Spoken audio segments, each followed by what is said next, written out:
You think your correction fails because you were too soft. But most of the time, it fails because you came in too early. Your child doesn't learn the limit first. They learn that big feelings are followed by pressure, distance, or control. This video will show what your child's brain hears before your lesson lands, and why connection changes whether correction teaches or backfires. Your child spills something. You turn fast. Your voice gets sharper before you even see their face. A part of you knows this isn't the best moment to teach, but you still want the behavior to stop right now.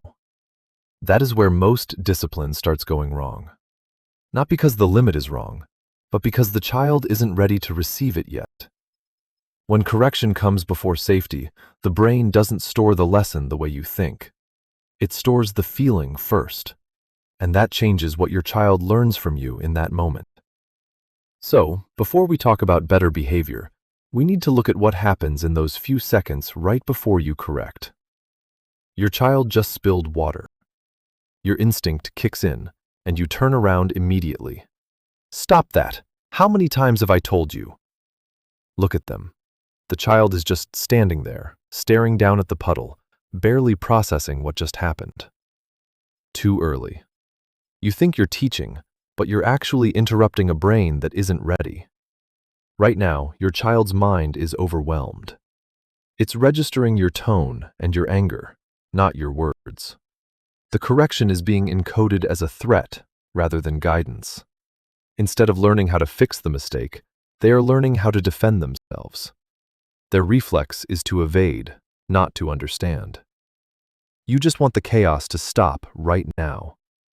But remember, the mistake isn't the problem. The timing is.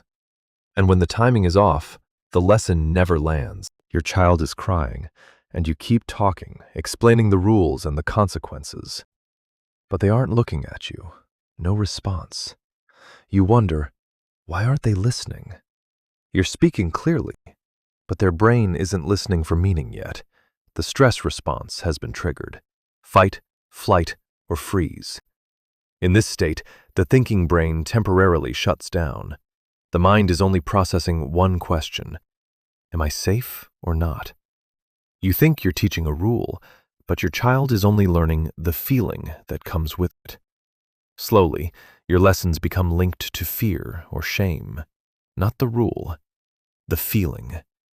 They don't learn what you say first, they learn how it feels, and that feeling decides what they do next. You notice that next time your child reacts even faster. The moment you speak, they argue back, or they shut down, or they walk away. You wonder, why is this getting worse? Because your intervention isn't fixing the problem, it's shaping it. Their brain has learned a pattern: emotion, correction, discomfort. Now they start to avoid or resist before you even finish your sentence. Resistance rises, cooperation drops. An emotional gap begins to form. Faster, sooner, stronger. You're not stopping the pattern, you're speeding it up. And this is where most parents misunderstand what's really happening. You're exhausted, and this is the 5th time your child has repeated that behavior. Your voice rises faster than before. You call it discipline, but your body is actually asking for relief. Rarely is your correction about the child in these moments. Your brain is overloaded, and your reaction becomes a tool to release your own stress. Your child receives your intensity, not your instruction. Trust weakens. Instead of improving, they learn to hide. Not teaching, releasing. Your reaction is solving your overwhelm before it teaches your child. So, what would it look like if the order changed? The child is still crying, but this time you don't rush to correct. You lower your voice, get down to their level, and wait a beat. Pause first. You are allowing their nervous system to settle. This is how the thinking brain comes back online. Only then does your instruction have a place to land. Without this, the old cycle continues. Child reacts, parent reacts, and nobody learns. You need to slow this down. Same limit, different entry point. You're not delaying discipline, you're making it possible, and that changes what your child carries forward. Discipline doesn't fail because children refuse to learn. It fails when the moment you teach in is not a moment their brain can receive. Reactive parents try to fix behavior as fast as possible. Aware parents slow the moment down before they shape it.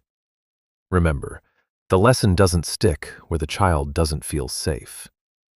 Notice the last time you corrected too fast. What was your child feeling in that moment? And what were you actually trying to stop within yourself? If you want to understand what your child is learning beneath their behavior, stay here. Sometimes the change isn't what you say, it's when you choose to say it.